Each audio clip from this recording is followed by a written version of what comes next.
Hey, and welcome back to the Frontline YouTube channel. You join me here today with this 1971 MG BGT, which in 2019 became car number 36 of the 50 LE50 factory editions. Number 36 has some of the most unique options of them all. And in this short video, I'd love to show you guys around the inside, outside, and talk you through some of the things that make this car so special. Enjoy. Externally, the car is finished in glacier white, an original MG colour. And from this distance, it could be mistaken for an original MG. It's only when you look closer that you notice what makes this car a Frontline resto mod. From the front, the first thing you'll see is the anti-lift front balance, designed to keep the car stable at the speeds it can now achieve, along with some cooling on the braking side of things as well. There are vents on both sides for the front brakes.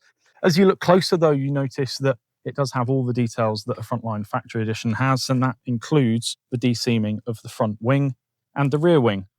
These were the weak spots on the original cars. Used to get a lot of bubbling, a lot of paint issues around that area. So we weld it, smooth it, and flush it into the C-post, and it gives the car much better longevity. It means that you can enjoy it all year round without being anxious about those areas.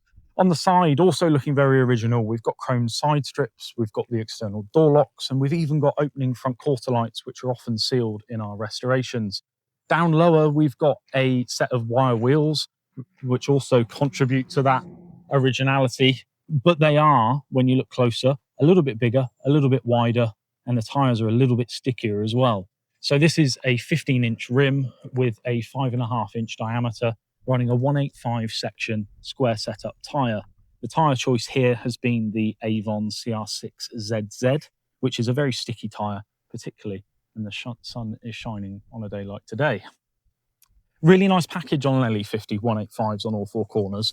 You can run the risk of over-tyring a car and losing some of that playful DNA that they have. And with the 215 horsepower this car is now putting out, and those 185 section tyres, it's confidence-inspiring and safe and predictable. But if you want to play with it on a roundabout, you still have the ability to do so. That's also helped out by a limited slip differential and our full axle build with uprated drive shafts, rear disc brakes with a 2-piston alloy rear caliper, and then a 4-piston alloy caliper on the front.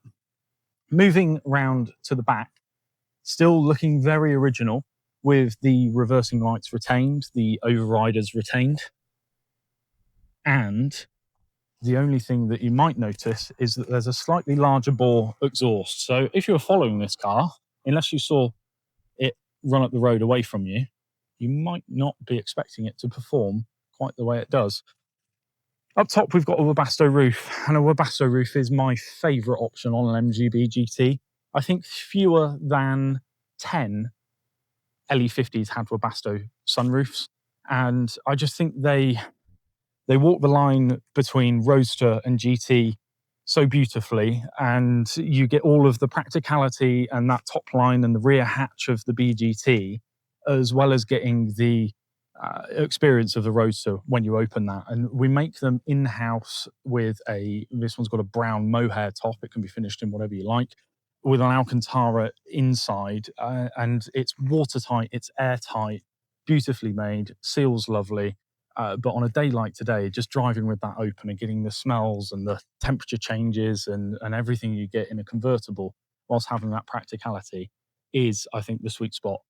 We'll get on to the practicality further when we look inside this car, because there are a few more details inside that have just made it super practical for its original owner.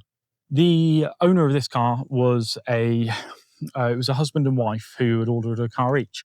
They had a Roadster and a GT, as it happens, both in white. The LE50 and the Abingdon edition. This car sat alongside the Abingdon edition in an air-conditioned garage. It's covered 2,800 miles since 2019 and is now back with us for resale. So it's looking for a new home. It's been serviced by us every single year, apart from a short spell in COVID. And it presents as a new car. We haven't done any preparation to this. This is how it's been delivered to us. I've not even washed it for this video. I'm so desperate to show you guys some of the features on it that make it as special as it is. With that in mind, let's open the bonnet and have a look under there. A familiar sight for Frontline fans is the 2-litre Duratec that was fitted to all of the LE50s. We put individual throttle bodies on the car from Omex, along with the Omex engine management system. And we also create a stainless steel tubular exhaust system so that this engine now puts out reliably 214 horsepower. It also runs an air conditioning unit. Behind it, we've got a upgraded heater that looks like the original heater system. And we've also got a brake servo connected to the original pedal box there as well. Big on cooling, large alloy radiators. We've also got the additional AC unit on the front of this radiator. The engine is mounted as low down and as far back as possible in the interest of dynamics. It's 60 kilos lighter than the original and feels well and truly like it belongs in the car. So by the power of film, our location has changed, my outfit has changed, and I've probably aged by a couple of days as well. There might be a couple more greys in that beard. The reason being is that the filming on Friday got cut short, and it's now Monday. We're at a new location just up the road from our Abingdon facility, and we've got one final thing to show you, and that is the interior of LE36. And inside the car is where one of the features in particular, it makes it possibly the most unique LE50 we've ever done. Let's get stuck straight in. We're going to start by having a look inside the rear hatch, which opens like so. All of our cars have hydraulic dampers on the rear hatch, so no mechanical stay like the original ones did. And immediately you're greeted with this complete bespoke rear deck compartment. Ordinarily, a Frontline restoration in a BGT would have an entire lid over the deck. Very similar to that there. But it goes all the way across, so there's concealed storage. This owner has chosen to optimize the amount they can get in the back of the car by having it recessed. And it's all trimmed in this beautiful, in fact, upgraded Connolly leather. So the whole cabin has got Connolly leather throughout. And then we've got ambient lighting inside there. So when you're in low light, as soon as you open the boot, that all illuminates with this warm white light. It looks beautiful. Up here, you've got an Alcantara and a leather C-post. Down here, we've got the C-Tech charger, because the battery's always been on a conditioner. We've got the book pack there. And then we've got a toolkit on the right-hand side, which has got the knock-off equipment and the inflation gel for an emergency tyre repair. Wheel arches are finished in leather. Seatbelts are the inertia reel type, so maximised safety and comfort there. No manual adjustment. They've still got the aircraft safety buckles, but they are an inertia reel system. You've got the heated rear screen. I think I mentioned that in the exterior. And then if we go around into the front, right, let's get in here and let's get straight to the point, shall we? Look at that on the middle of the dash. This is an automatic LE50, one of only 2 automatic cars that we have ever restored. And one of the cars had a paddle shift on the steering column with a dial on the top of the transmission tunnel, much like a Range Rover would. This car has got Aston Martin push-button switches, which I think look like they belong so well in this interior. I think the Smith's instruments with the chrome bezels and those buttons just work perfectly. I can't imagine this dashboard without it, to be honest. It's such a beautiful space. There's a glove box delete on the left-hand side. That's all lined with beautiful Alcantara. And then we've got some of the original switchgear, like the pull switch for the map light here and the original heater controls. Got a dainty little chrome mirror mounted to the dash top rather than mounted to the top of the headlining. And then speaking of the headlining, we've got light Alcantara sun visors, that lovely Webasto roof, and then Alcantara flows down the A's, B's and C pillars. Lower down, that Connolly leather is just everywhere you look. The carpets are edged in it. We've got a beautiful Wilton luxury carpet with the Connolly piping. We've got perforated centres on the seats, fluted and perforated, and then these seats are heated with forward and backwards movement on our custom runners. The door sills are obviously the LE50 engraved and powder-coated stainless steel versions, and then moving outwards, you've got the Connolly Valmont door card, which has got a single, very straightforward LE50 style tram, our lever loop door pull, and a manual window winder. Now, on the driver's side, nothing quite shows off in the interior like a paper mat, does it? But underneath there, we've got the immaculately presented Wilton carpet with a rubber heel pad. We've created a footrest on the left because this, of course, only has the 2 pedals. a much larger brake pedal than we would ordinarily use because it's an automatic. Lovely driver position, conventional handbrake, a 14-inch motor litre flat steering wheel, and then instrument-wise, we've got the LE50 number 36 model designation in the speedometer, a rev counter which revs all the way to 9,000 or 7,750 if you want to be kind to the engine. And then we've got a fuel gauge there. Instead of the overdrive switch, we've got the headlight controls on the right, and then down here we've got the aircon and everything in the center console. The armrest has the heated seat buttons and fog lights and things like that. The ignition toggle on the left, keyless field in the front. So as long as that immobilizer fob there is in this section of the armrest, the car knows you're with it, and it will simply start up just on the button. I'm going to pop my glasses on and take you for a drive back down the lane with me so you can hear the car and you can see that automatic gearbox in action. So, ignition on, push and hold to start, put on my brake, drive, we're in gear, and we're off. So the car's fitted with power steering, electronic adjustable power steering. We'll dial for that by our right knee. If we want to stiffen the steering, we can. I actually quite like having the manual winder windows. There's just something about that you don't get anymore. And it's not a lot of effort. Not a lot of effort at all.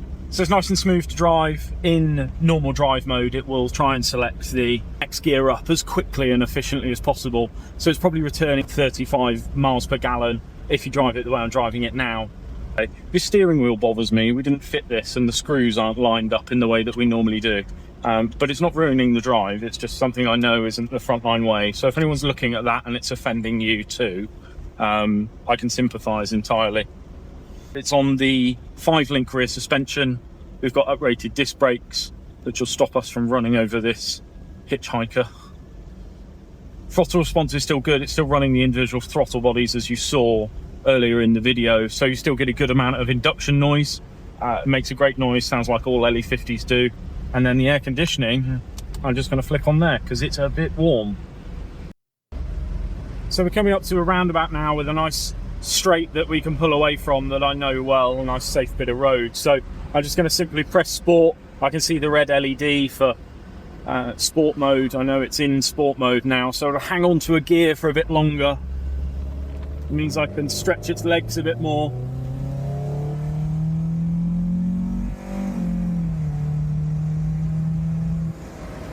So it's straight up to 65, 70. Effortless driving, single foot driving. It's really effortless. The previous client that had an automatic LE50, that car was originally commissioned for someone who didn't have use of his legs. It actually had hand controls as well for the accelerator and brake. The new custodian of that vehicle has had an operation on one of his legs that means he can't function the clutch. This car was purely specified out of comfort and ease, so touring in this car is so much easier for this particular owner, as she didn't want to be stirring through the gearbox everywhere she went. If LE36 is the car for you, if you've been waiting for an automatic Frontline to make it to the Cherished market for some time now, please get in touch. This car may end up with a lucky owner who's watching this video, and the likelihood is that it will find a new home before it even makes it to the website or through our preparation. It is located in Abingdon and we are an open door. If you want to come and have a look at this car or any of the other cars that we're restoring at the moment, we invite you to do so. Get in touch with us. Let us know, even if this car isn't ticking all the boxes for you, let us know what would, and we can reach out to our existing clients and perhaps line you up with a current owner which is looking to move their Frontline on. Our Cherished program means that we prepare the car to the absolute highest standard. The vehicle is available for international shipping and we handle all of that from our door to yours. A left-hand drive conversion is available, and no matter where it's going in the world, we will provide an unlimited mileage 6-month international warranty. Thanks so much for watching the video. I say it every time, but the whole team who are responsible for creating these amazing machines really do appreciate every bit of positivity that comes out of these videos, and that's the only reason we keep making them. So I'm going to wrap up now, and thank you so much for watching. Please do like and subscribe.